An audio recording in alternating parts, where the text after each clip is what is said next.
one, it's Matthew Thomas. I'm here in Indianapolis at the Vogue Theater. I just finished rocking out with Saliva, and I have an incredible guest joining me at this time and making his second appearance here on the podcast. Please welcome the frontman of Saliva, Bobby Amaru. What up? Yeah, you got me the last interview before set. Now you got me after set. So now definitely more sweaty this time. But I haven't even changed. But dude, second time seeing Saliva, you guys fucking rock. Thank you, appreciate that. Tonight was fun, a lot of fun. Oh yeah, especially like when I was telling Drowning Pool too, it was like, this is a Wednesday and people showed up. Yeah. Like Indianapolis showed up, they rocked out, and we even had a crowd surfer. So she came right over. I was like, all right, you gotta come on stage, let's do it.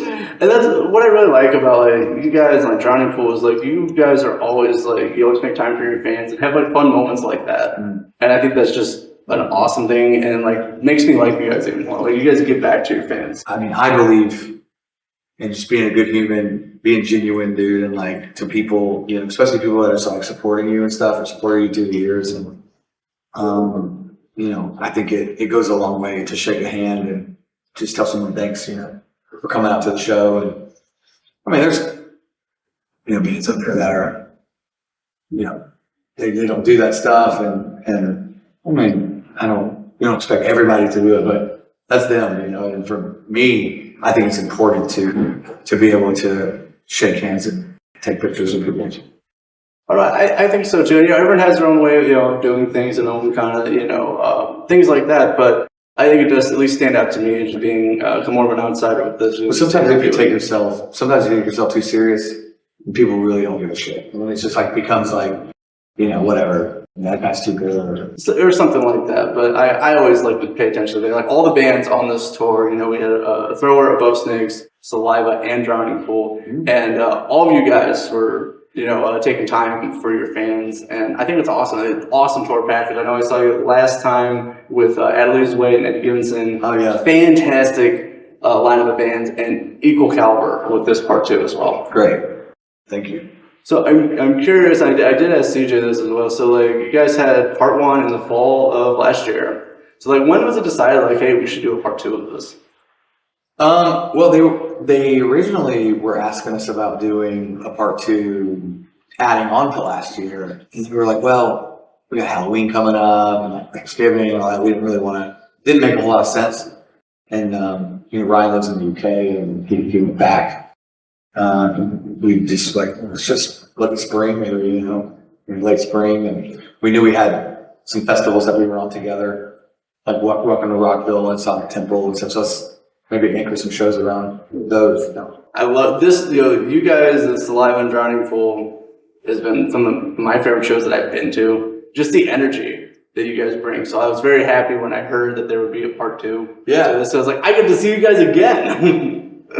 So, but I know like last year we talked a lot about the recording because you guys released some new albums, but I'm curious for you, like focusing more on the live side for like this one, like do you prepare like differently to record music in a studio compared to performing live?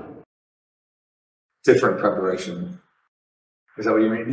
Yeah. So did I miss a word in that? I'm sorry. No, what was it? Do you prepare differently, like mentally, physically? Oh, yeah. Well, I mean, it's two different things. In 2019, we toured like a lot. Like I got sober in 2018, into 2018.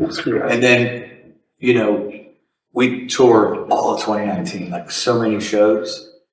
And then we started thinking about doing a record. Like we knew we needed to put a record out in 2020. In like January or over the holidays, you know, Ray and I had conversations about doing the record, played him some ideas, and he was like, yeah, that's great. Let's rock it. So the idea was we'll record the record in January, February, we'll release it in summer. Well, COVID happened and it kind of like slowed everything down. And then we just took time and, you know, stayed with family. And then, like 2021 was like the 20th anniversary stuff, and then 2022. But I was getting at it gave me time to really reflect on my sobriety and stuff. You know, I hadn't really had the chance in 2019 and 2020 as I started writing. I had a whole different like perspective and outlook for the songs, which those songs ended up being on Revelation, you know, songs like Crows and High on Me and, you know, even like How to Live and like songs like that. I was able to really like, I'm not glad that, let me rephrase that. I'm not glad that COVID happened. I'm glad that we got more time to make a record versus who knows what would have came out of those 2 months, you know? So do you think, like, the Revelation, fantastic album. I listen to it, I enjoy it. Do you think it would have been a different product if, like, the circumstances around the world didn't happen? Oh, absolutely. Yeah, because I think a lot of that affected me and my thought process on lyrics and stuff. And, you know, we ended up with like 35 songs when we picked 12, you know, and there's a lot of songs that didn't make it that I'm still like, these are smashes. These are really like smash, you know, hits. And, you know, we're just, you know, they're still there and just, you know, figuring out what we're going to do with them. And, you know, when it came time to put the record out in 2023, you know, it wasn't like we planned to do that. Just things just kept happening and we kept touring. And then when Wayne passed away, it's like, okay, I don't even know that I even want to like do this, you know? And I had to really like think a lot and just reflect on that. And, you know, the previous 11 years, 12 years that I've been with the band, you know, and everything. And I knew the right thing to do was to continue on because I know had he been here, that's what we'd be doing. He'd be here tonight, you know, that kind of thing. We, you know, we had plans. We had a plan. Plan all along was to keep grinding, keep doing what we're doing, and we're going to get this band fucking relevant. You know, we're going to play the festivals, do the things that we set out to do. You know, and you know, we miss him every day. And he was a brilliant, underrated guitar player.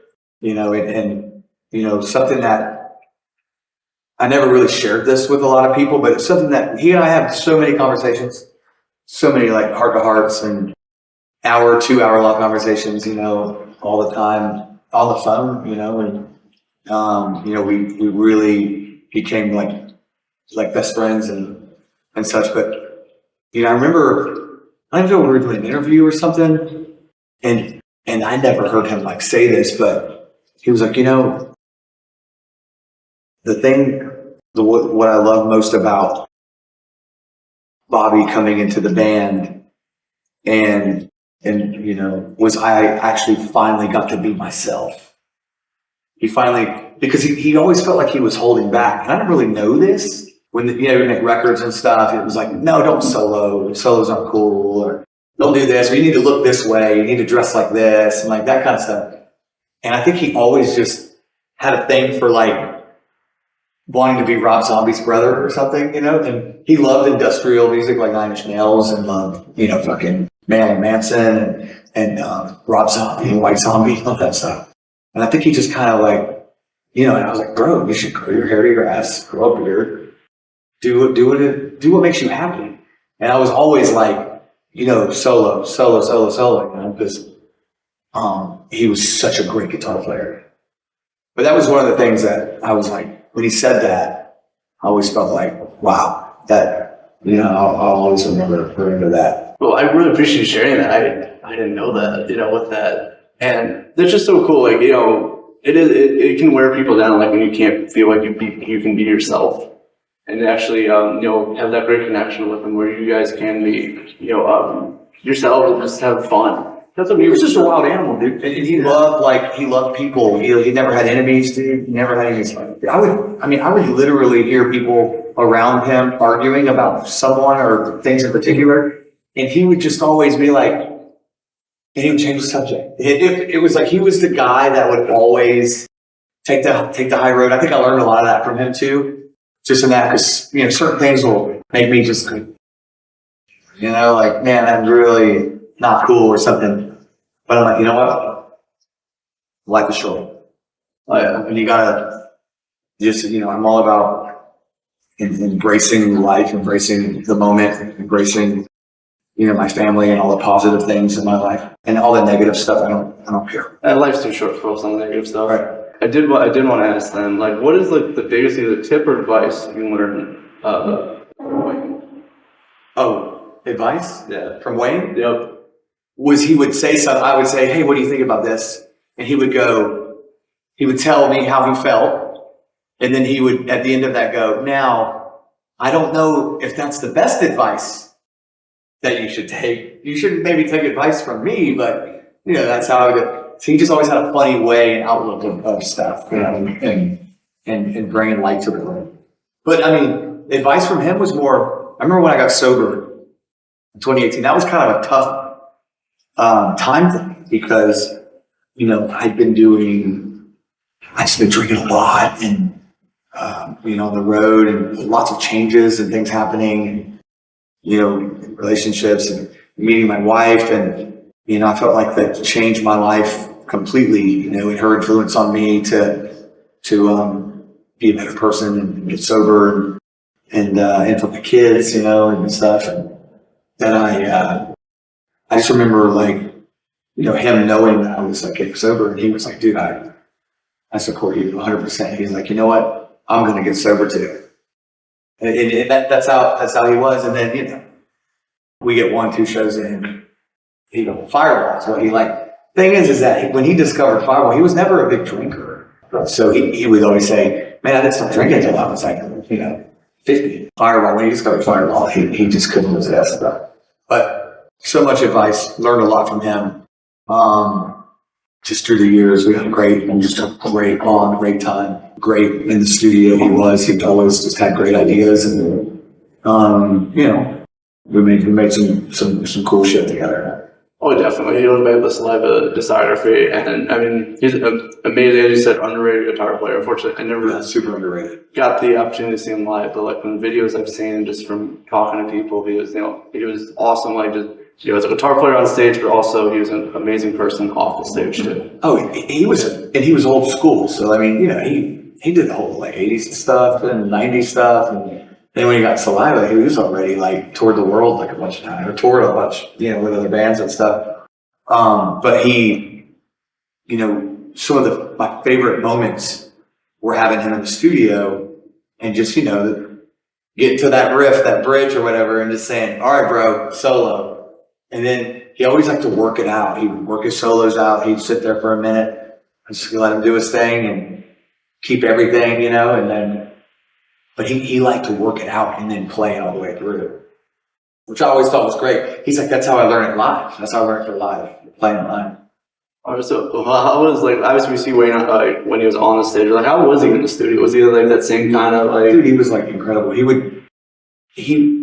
would sometimes, like, he was terrible at recording stuff, right? Oh, really? Like meaning he just didn't have really the knowledge to, he would play me some stuff he did at home, and he'd be like, Gotcha. he would, like, he couldn't get the distortion on or something, so it was just like the direct sound, so it was just sound like a clean sound or something, and then he'd send it to me, it'd be all staticky, and I'd be like, dude, just hum me the riff. Then he would like hum the riff, and I'm like, okay, I get it now, you know, and he wasn't, you know, so like a studio guy, as far as like recording and stuff, but actually putting a guitar on and getting in there and dude, he came up with just amazing stuff.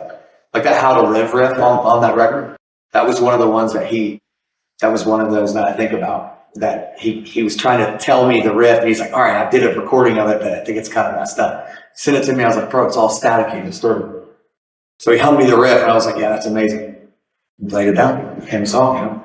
That's just so cool. He just has, you know, a mind for music like that. To be able to come up with all the stuff he did. And beyond music, a human, a great person, great just all around dude. And he'd come to, you know, Jacksonville and stay at my house all the time, you know, and sit by the pool. He loved sitting by the pool, and you know, but yeah, great moments. Oh yeah, for sure. No, he's I obviously. We missed him, you know, in the world's, you know, music community and the world, and I like that you keep his, you know, his memory and him alive through Saliva. For sure. When we moving off of Henry Tyler, a little bit more to a slightly different topic though, because I'm curious. I know you brought up getting sober. So like, is your outlook on like life and music different being sober now?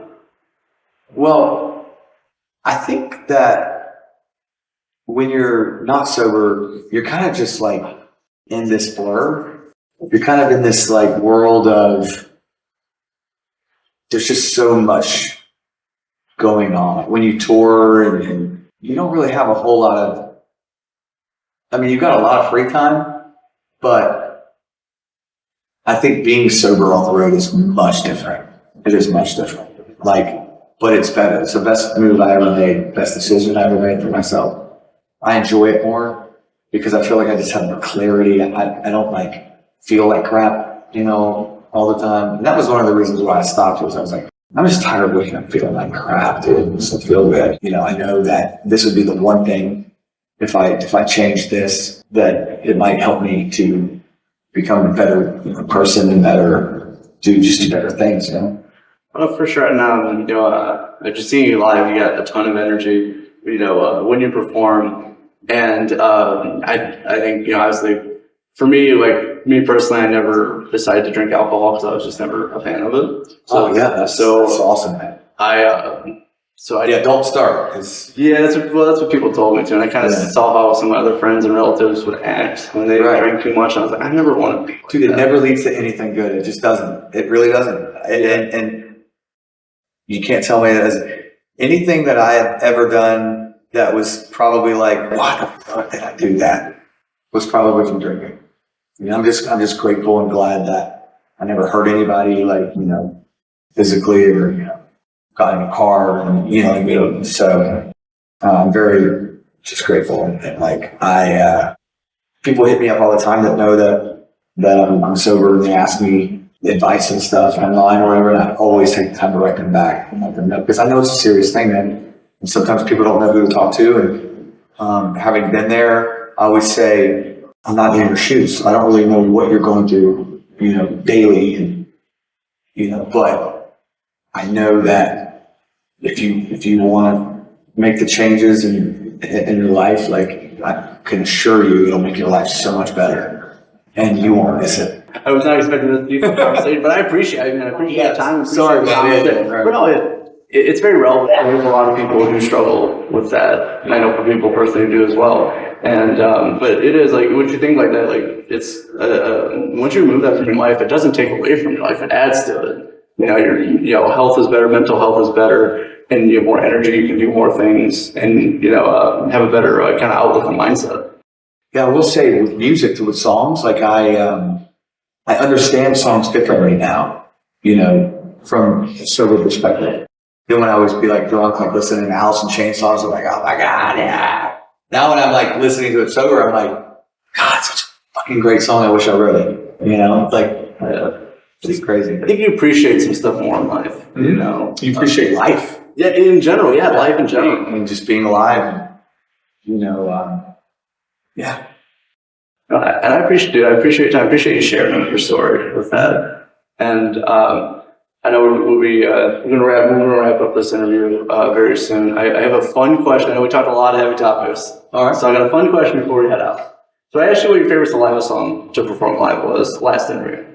So now I got a question. You've been touring with Drowning Pool, you know, obviously part 1, now we're part 2 of the tour. Do you have a favorite Drowning Pool song? Oh, yeah. I like when they do Rebel Yell's always cool, but I like Tear Away. That one. My son loves that song. My son's like a huge nu metal fan.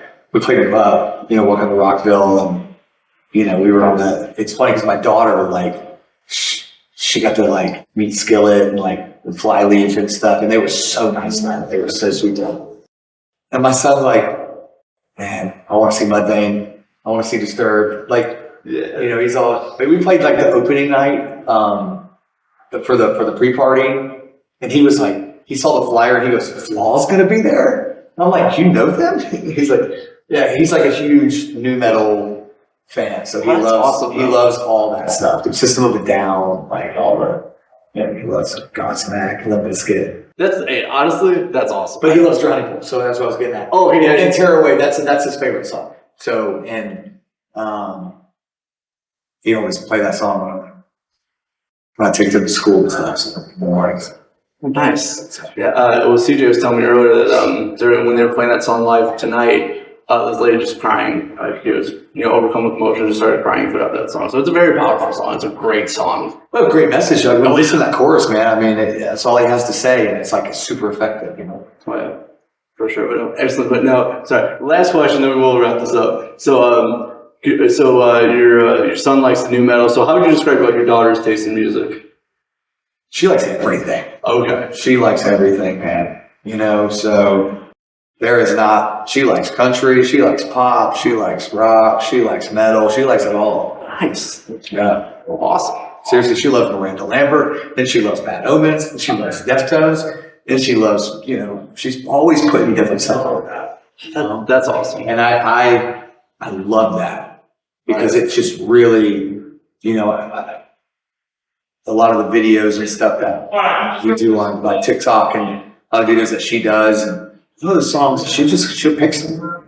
You want to do this? That's cool. Like, it's always cool. Like, I'm not a fan. Like, there's genres I like less than others, but I always try to listen because you never know what you're going to pick up from it. Right, and I think it's great for especially younger generation to have a broad, mindset in music or whatever, and to understand good songs, no matter what their genre is. That's a big key. Yeah. Yeah, it's all about songs, man. Songs great. Doesn't matter what genre. Now, closing out this interview, so what are the plans for Saliva for the rest of 2024? We got some more festivals, more fair stuff, summer, some fly shows.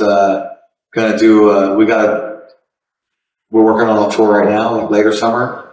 So that we'll hopefully drop that like pretty soon, and then we're gonna release some music. We got some music we're gonna put out now. Well, I'm looking forward to it. I look forward to catching another show sometime. For sure. Always a great time.